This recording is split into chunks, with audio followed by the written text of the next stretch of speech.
So'nggi paytlarda axborot makonlarida ham kuzatyapman. Fuqaro so'zi o'rniga odamlarni tavsiflashda jinoyat qilganda yoki qanaqadir martabaga erishganda biz ommaga axborot bermoqchi bo'lsak, ko'p jurnalist, blogerlar fuqaro so'zi o'rniga vatandosh so'zini ishlatishni boshlashdi. Bu nimani anglatadi va nimaga kerak, Hamid aka? O'zi aslida jamiyatdagi ma'lum bir tushunchalarni texnik o'zgartirish hech narsani bermaydi. Masalan, o'sha fuqaro so'zini vatandoshga aylantirasizmi yoki yurtdoshga aylantirasizmi, hattoki rasmiy jihatdan ham bu ko'p narsani o'zgartirmasligi mumkin. Biz oxirgi 7-8 yildagi vatandosh tushunchasining ko'plab adabiyotlarda ishlatilishi, ko'plab fikr yetakchilarining ishlatayotganligi nuqtai nazaridan mana shu asta-sekinlik bilan leksikonimizga kirib kelayotganligini kuzatish mumkin. Masalan, o'sha Yulovo Glightning vatandoshlik dasturi. Ya'ni o'zi aslida u kitobning nomi Напутствие гражданину deb nomlanadi. Напутствие гражданину. Biz shuni vatandoshlik dasturi deb tarjima qildik va u kitob minglab nusxalarda sotildi va darslar o'tdik. Ya'ni kichkinagina bitta misol sifatida iste'molga kirishiga harakat qilindi. Demak, mana shu asosda kirib bordi. Endi vatandosh tushunchasi kirib kelar ekan, bu o'zining mohiyatiga ko'ra ijobiy xususiyat hisoblanadi, Hasanboy. Nima uchun ijobiy xususiyat hisoblanadi? Chunki vatandosh tushunchasini ko'targan insonlar ko'pincha shu tushunchaning, fuqaro tushunchasining o'zi aslida kambag'al, qandaydir nochor, kamsitilgan bir so'z ekanligini anglash va ko'proq erkinlikka yo'naltirilgan nimalar bular, odamlar. Avtoritarizmdan qochish, demokratiyaga intilish bilan bog'liq tushunchalar bilan kirib keldi. Masalan, Sanjarbek, mana sobiq Sovet respublikalarida faqat biz oldik fuqaro degan tushunchani, biz qolib ketdik. Masalan, qozoqlar azamat deydi. Qozog'iston azamati deydi. Azamatlig'i deydi yoki bo'lmasa, qirg'izlar jaron deydi. Fuqaro so'zining o'rniga adashmasam ozarbayjonliklar vatandosh deydi. Tojikistonda shaharvand deydi. Shaharvand, ya'ni bu o'sha grajdanin, ya'ni garajaninning nimasi?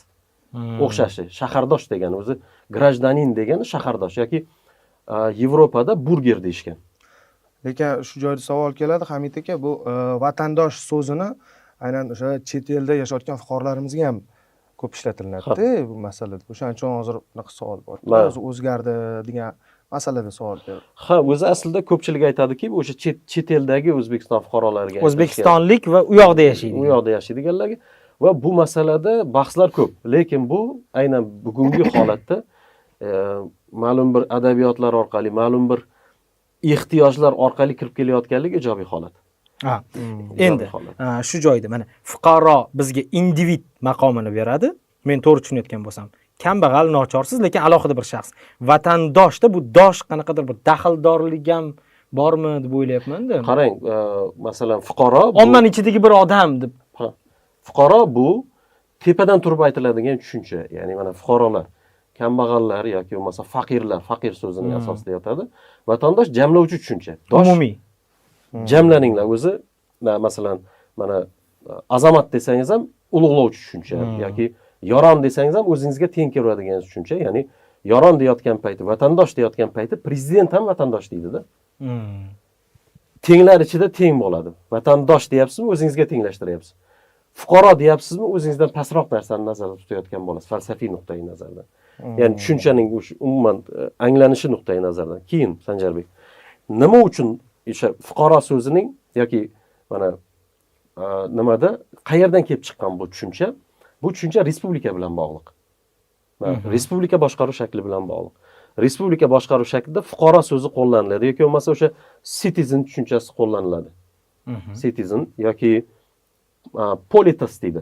Mana polislar bor, polislarning aholisi politas bo'ladi. Nima uchun? Chunki polislar bular respublikalar bo'lgan. Respublika degan paytda davlatni faqat tenglar boshqaradi. Ya'ni siz respublikada bilasizki, o'zingiz bilan tenglar davlatni boshqaryapti. Siz fuqarosiz. Ya'ni politassiz. Va siz rahbar bo'lsangiz ham bilasizki, tenglaringizni boshqaryapsiz. O'shanda ya'ni siz biz fuqaro deyotgan payt, vatandosh deyotgan payt kelgusida vatandosh yoki misol uchun Yevropada ya'ni burger bo'lsa bu shahardosh bo'ladi. Yoki grajdanin deyotgan paytda hammamiz tengmiz va davlatni tenglar boshqaradi degani. Bu fuqaro so'zi bu hech qanday ma'naviy, hech qanday bir maishiy so'z emas. Bu fuqaro so'zini qo'llayotgan paytda albatta biz buni davlat bilan bog'lashimiz kerak. Davlat boshqaruvi bilan bog'lashimiz kerak. Agar masalan mana monarxiyalarda nima deyiladi fuqaro? Monarxiyalarda tobe deyiladi. Tobe bo'ladi. Monarxga tobe bo'ladi hamma.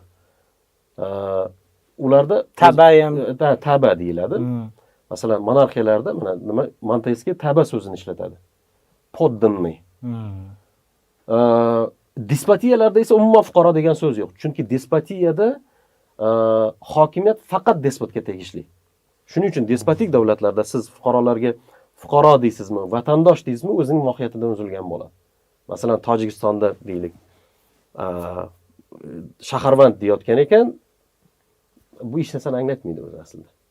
Texnik tushuncha bo'lib qolaveradi. Siz siyosatda erkin ishtirok eta olmasa ekansiz, fuqaro qanday nomlanishingizdan qat'iy nazar o'zining mohiyatini saqlab qoladi. Bittasida vertikal, bittasida gorizontal rakurs bor-da.